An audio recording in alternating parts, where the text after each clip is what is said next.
তোমাদের আমি দরদাম বুঝি না, আমি বিয়ে করতে এসেছি, বিয়ে করে বাড়ি যাব। দেখুন, এই জন্য আজকালকার ছেলে মেয়েদেরকে বেশি শিক্ষায় শিক্ষিত করতে নেই। বেশি শিক্ষিত হলে বাবা মায়ের উপরে উঠতে চায়।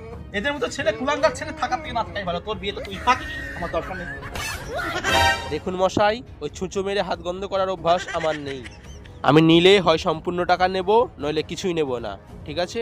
মা তুই চিন্তা করিস না, আমি কিছু করি হয় কিছুদিনের মধ্যেই টাকা জোগাড় করে তোকে আনতে যাব। ঠিক আছে বাবা মা, আমরা আসছি।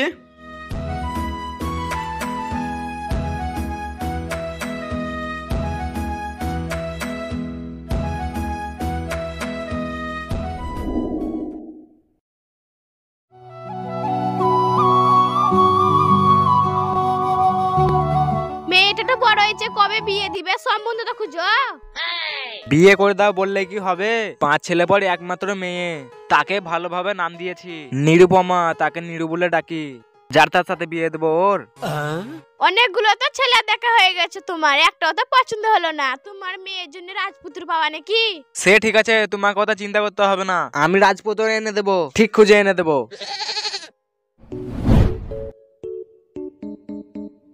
কই গো গিন্নি, কোথায় আছো? এইদিকে আসো, একটা খুশি খবর আছে। হ্যাঁ বলো। আহা, আমি কি বলেছিলাম?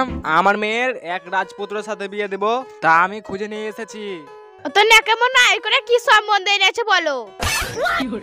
রায় বাহাদুর মশাই একমাত্র ছেলে, তার সঙ্গে আমার মেয়ের বিয়ে ঠিক করে এসেছি, আগামী কাল আসবে দেখতে। ভালোই তো খবর, খুশির খবর। আসুক দেখে যাক আমার মেয়েকে। কই গো গিন্নি, দেখো রায় বাহাদুর মশাইকে নিয়ে এসেছি, মেয়েকে রেডি করে নিয়ে আসো, দেখতে এসেছে। রায় বাহাদুর মশাই এসেন, এসেন বসেন। আসেন।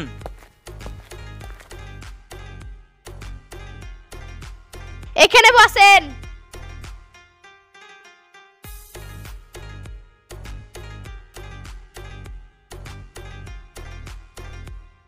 এলেন চাটা খান, মেয়েকে নিয়ে আসছি। ওকে।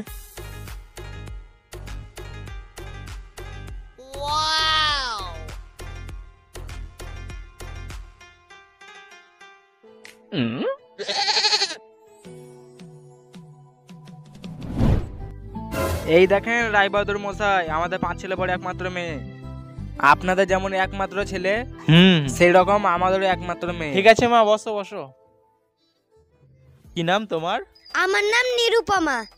কোন ক্লাসে পড়ো? ক্লাস 10 এ পড়ি। বাড়ির সব কাজ পারো তো? হ্যাঁ পারি। ঠিক আছে, বেশ, যাও তুমি আসো, আমি বাবা মায়ের সঙ্গে কথা বলছি।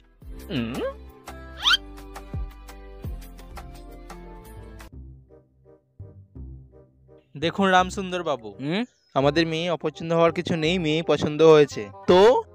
তবে আমার কিছু দাবি দাওয়া আছে। আমার ছেলের সাথে বিয়ে দেব, তবে 10,000 টাকা লাগবে নগদ, আর 5 ভরি সোনা লাগবে। ঠিক আছে, আপনারা পারবেন তো? হ্যাঁ আমি পারবো। আচ্ছা বেশ, তাহলে আজকে উঠি। বেশ, তাহলে এই কথাই রইলো, আপনি টাকা আর সোনা রেডি করে রাখবেন, আমি সামনে মাসে আমার ছেলের সঙ্গে আপনার মেয়ের বিয়ে দেবো। ঠিক আছে, আপনাকে চিন্তা করতে হবে না, আমি ঠিক ম্যানেজ করে নেব। তুমি যে এক কথাই রাজি হলে 1 মাসের মধ্যে দিতে পারবে তো? তোমাকে অত চিন্তা করতে হবে না, আমি সব ব্যবস্থা করে নেবো। দেখতে দেখতে বিয়ের দিন চলে এসেছে, তুমি টাকা পয়সা জোগাড় করতে পারোনি, কি হয় বলো তো? না, আমি কিছু করি হোক মেয়ের বিয়েটা দিব, যা করে হোক বিয়েটা দেব। না হয় আমি রায় বাহাদুর মশাই পাতে পড়ে ক্ষমা চাইয়ে নেব, বলবো যে টাকাটা আস্তে আস্তে শোধ করে দেবো।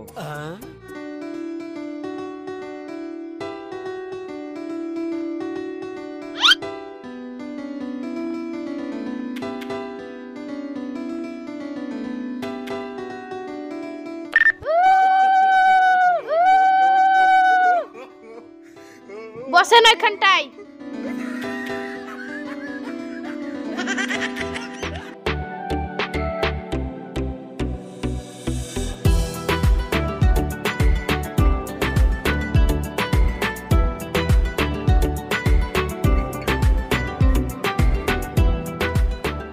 কই মেয়েকে নিয়ে আসুন, লগ্ন যে বয়ে যাচ্ছে।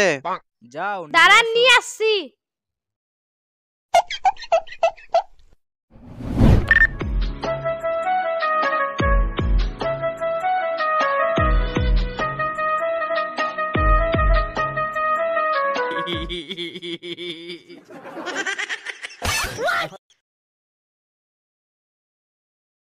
তাহলে আমি বিয়েটা এবার শুরু করছি। দাঁড়ান পুরোহিত মশাই, বিয়ে পরে হবে, আগে যে পণ দেনা পাওনা ঠিক হয়েছে সেটা আগে রামচরণ বাবু ফেলুন আগে, তারপর বিয়ে সম্পন্ন হবে।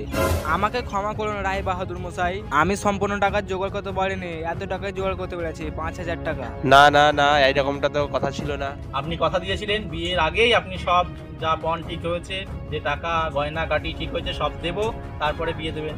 তো এইরকম হলে তো আমি ছেলের বিয়ে দেবো না, আমি ছেলেকে নিয়ে চলে যাব। আপনি টাকার ব্যবস্থা করুন, নয় মেয়ে লগ্নভ্রষ্ট হবে। আমার কিচ্ছু করার নেই, আমি টাকা ছাড়া আমি বিয়ে দিতে পারবো না। তো আমার একমাত্র ছেলে বিদেশে চাকরি করে, সবই জানেন। ছেলের জন্য অনেক টাকাও পাবো, অনেক মেয়েও পাবো। বিআই মশাই ওরকম করবেন না, যেমন করে হোক বিয়েটা দিয়ে দেন, আমি যেমন করে হোক টাকাটা শোধ করে দিব। না না, আমি কোনো কথাই শুনবো না। তো এরকম কথা ছিল না, আমি বিয়ে দিতে পারবো না। আমার টাকা চাই চাই চাই, নইলে আমি ছেলেকে নিয়ে এখনই চলে যাব।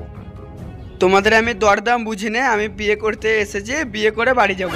এত বড় সাহস তো, তুই আমার মুখের উপর কথা বলিস? তুমি আমার সিদ্ধান্তের উপর কথা বলো? এই শিক্ষায় শিক্ষিত করেছি তোমায় আমি। এই জন্য এত টাকা পয়সা খরচ করে তোমাকে পড়িয়েছি, এই জন্য তোমাকে বিদেশে চাকরি করতে পাঠিয়েছি না। দেখুন, এই জন্য আজকালকার ছেলে মেয়েদেরকে বেশি শিক্ষায় শিক্ষিত করতে নেই। বেশি শিক্ষিত হলে বাবা মায়ের উপরে উঠতে চায়। এদের মতো ছেলে কুলাঙ্গার ছেলে থাকার থেকে না থাকাই ভালো। তোর বিয়ে তো তুই থাকি, আমার দরকার নেই।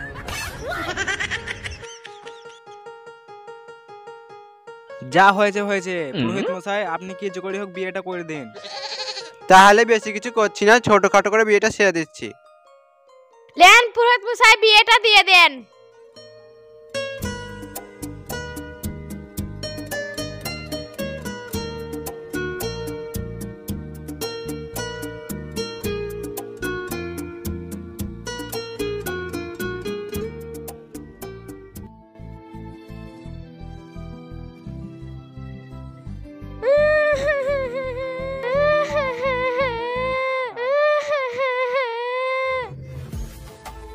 বাবা ওরা কি আমাকে এবারে আসতে দেবে না? তোমার সাথে কি দেখা হবে না?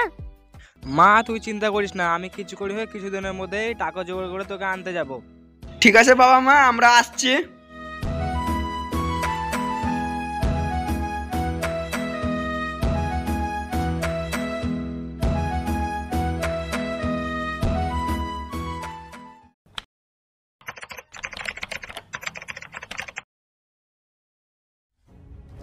এটা পড় শোন। হ্যাঁ বলেন। ওকে বলে দে এই বাড়িতে থাকতে হলে ওকে কাজের মেয়ের মতো থাকতে হবে, বড় অধিকার পাবে না। যতদিন হতে আর বাবার মার কাছ থেকে টাকা নিয়ে আসবে না, ও কাজের মেয়ের মতোই থাকবে। ওকে বাড়ির সব কাজ করতে হবে, তবে ওকে আমি দিন শেষে খেতে দেবো। আমার ছেলে বিদেশ গিয়েছে তো কি হয়েছে, ওকে খাটিয়ে খাটিয়ে মারবো। শুনলে তো শাশুড়ি মার কথা, একটু যেমন নাচা না হয়।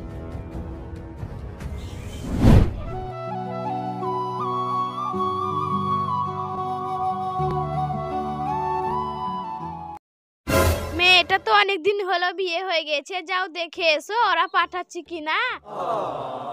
ঠিক আছে যাবো তাহলে দেখতে।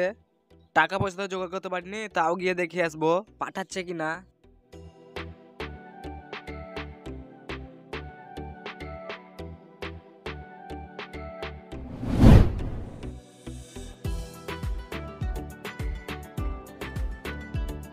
কই গো বিআই মশাই আছেন বাড়িতে? কি হয়েছে? ঘরে কর্তা মানে যা বলার আমাকেই বলেন। তাহলে বিআই মশাইকে আর আমার মেয়েকে ডেকে দেন, একটা কথা আছে বলবো। গিন্নিমা বেরিয়ে এসেন, আপনার বিয়ে এসেছে, আপনার বৌমাকে নিয়ে যাবে। কই কেন ডাকছিলি বল? দেখুন আপনার বিয়ে এসেছে, বৌমাকে নিয়ে যাবে। মেয়েকে তো নিয়ে যেতে এসেছেন, সঙ্গে টাকা নিয়ে এসেছেন, পনের টাকা। বিয়ান আমি তো টাকা আনিনি, আমি মেয়ের সাথে দেখা করতে এসেছি, দুদিনের জন্য বাড়িতে নিয়ে যাব। যেরকম খালি হাতে এসেছেন, যেরকম টাকা নিয়ে এসেছেন নি, সেরকম খালি হাতে বাড়ি চলে যান। আপনার মেয়েকে বাড়ি নিয়ে যাওয়া হবে না। নিয়ে যেতে যদি না দিবেন তাহলে একটুখানি দেখা করতে দিন। ওই দেখা মেখা আপনাকে করতে দিব না, যেরকম খালি হাতে এসেছেন সেরকম খালি হাতে বাড়ি চলে যান। যেদিন টাকা পয়সা নিয়ে আসবেন আপনি, সেদিন আপনার মেয়ের সাথে দেখা করতেও দেবো, আপনার মেয়েকে নিয়ে যেতেও দেবো। ঠিক আছে তাহলে আমি বাড়ি যাই। না এত অপমান সহ্য করা যাবে না, আমাকে যে করি হোক টাকা জোগাড় করতেই হবে, আর এখান থেকে মেয়ে নিয়ে যেতেই হবে।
সাবধানে থাকে, আর কেউ যাতে না জানতে পারে। ঠিক আছে, তাই হবে।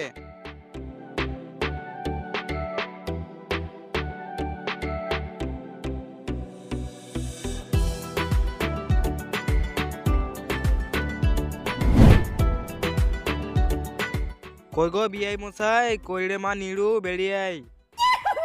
বাবা আমায় ডাকছে মনে হলো। এই মেয়ে দাঁড়াও, আমি দেখছি কে এসছে, কে ডাকছে। আমি থাকতে তোমাকে যাওয়ার দরকার নেই। আমার বাবা আমার সাথে দেখা করতে এসছে, আমার বাবার সাথে একটুবার দেখা করতে দিন। আমি বললাম তো, তুমি চুপ করে ঘরের ভিতরে গিয়ে বসো, আমি দেখছি কে এসছে। এই যে মশাই, এত চেঁচাচ্ছেন কেন? ভুলে যাবেন না এটা ভদ্রলোকের বাড়ি, এটা আপনি আপনার বস্তি পাননি। বলুন কি বলছেন, কি দরকার, কেন এসেছেন এ বাড়ি? মানে আমি 3000 টাকা নিয়ে এসেছি, আর আমার মেয়েকে কিছুদিনের জন্য বাড়ি নিয়ে যেতে এসেছি। ওর মা ঘরে খুব কান্নাকাটি করছে। দেখুন মশাই, ওই ছুঁচো মেরে হাত গন্ধ করার অভ্যাস আমার নেই। আমি নিলে হয় সম্পূর্ণ টাকা নেব, নইলে কিছুই নেব না, ঠিক আছে? যেদিন সম্পূর্ণ টাকা আনবেন সেদিন আসবেন, তার আগে মেয়ের সঙ্গে না দেখা হবে, না মেয়েকে এই বাড়ি থেকে নিয়ে যাওয়া হবে। যে পথ দিয়ে এসছেন সেই পথ দিয়ে আবার ফিরে যান।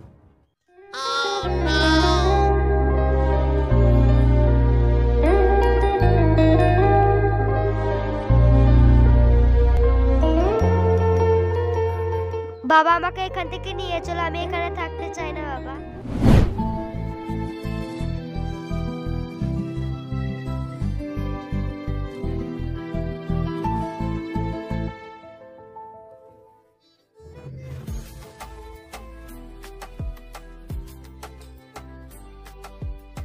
তোমার আবার কি হয়েছে?